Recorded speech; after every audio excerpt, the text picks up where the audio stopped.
Hello, જાગુસ kitchen જર્નીમાં આપ સૌનું સ્વાગત છે. ફ્રેન્ડ્સ, આજે આપણે ઉનાળામાં એકદમ ખાવાની મજા જ પડી જાય એવું ઠંડુ ઠંડુ અને એકદમ સુપર ટેસ્ટી, સુપર યમી અને સુપર ઇઝી એવું ફ્રૂટ કસ્ટર્ડ બનાવીશું. આ કસ્ટર્ડ એટલું ટેસ્ટી છે ને કે હું તમને શું કહું.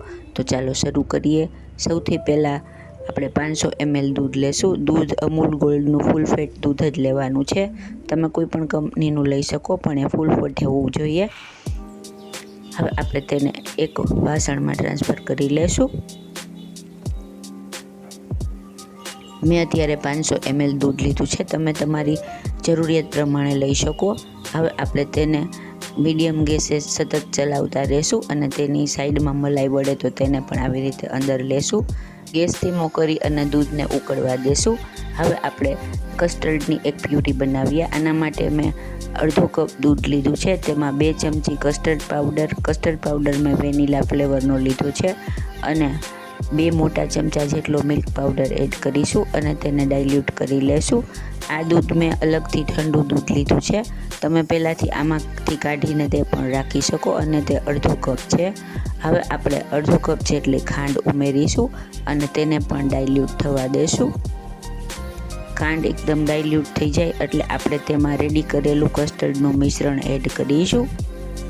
ફ્રેન્ડ્સ, જો તમે મારી ચેનલ પર નવા હો તો મારી ચેનલને સબસ્ક્રાઈબ જરૂરથી કરજો અને બાજુમાં રહેલ ઘંટડી દબાવી દેજો, જેથી મારી નવી રેસીપીનું નોટિફિકેશન સૌથી પહેલાં તમને મળે. કસ્ટર્ડનું મિક્સર ઉમેર્યા પછી આપણે દૂધને સતત ચલાવતા રહેવાનું છે, નહીં તો ગાંઠા પડી જશે. હવે આપણે તેને ચેક કરી લઈએ. જો આવી રીતે થાય એટલે આપણું કસ્ટર્ડનું મિલ્ક રેડી છે. હવે આપણે ગેસ ઓફ કરી અને તેને ઠંડુ થવા દેશું.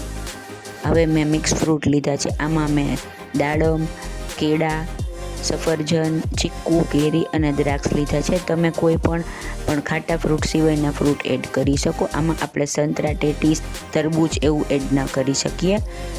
હવે જો આપણું દૂધ એકદમ ઠંડુ થઈ ગયું છે. હવે આપણે તેમાં જ્યારે આપણે દૂધને સર્વ કરવાનું હોય ત્યારે જ ફ્રૂટ ઉમેરવાના છે. ફ્રૂટ સુધારી અને તેને પણ ફ્રીજમાં રાખી દેવાના અને દૂધને પણ ફ્રીજમાં રાખી દેવાનું છે.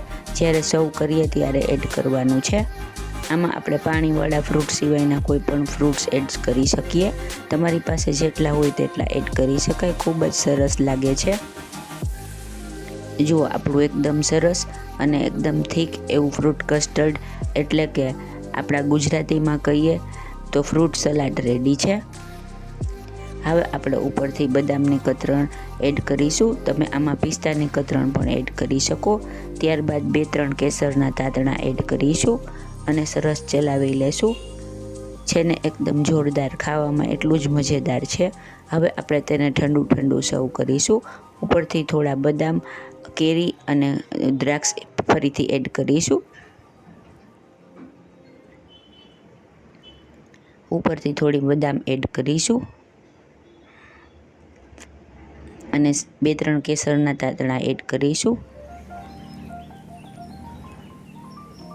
જુઓ, છે ને એકદમ જોરદાર, એકદમ ઠંડુ ઠંડુ અને મસ્ત એવું આપણું ફ્રૂટ કસ્ટર્ડ એટલે કે ફ્રૂટ સલાડ રેડી છે. તો તમે પણ ચોક્કસથી ટ્રાય કરજો. મજા જ પડી જશે. આ ગરમીમાં આવું બધું ખાવાની ખૂબ જ મજા આવે, તો તમે પણ બનાવજો. જુઓ, આટલી થિકનેસ આપણને જોશે.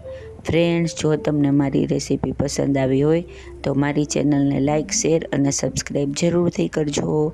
અને હા, મારી રેસીપી તમને કેવી લાગી તે પણ જણાવજો. ધન્યવાદ.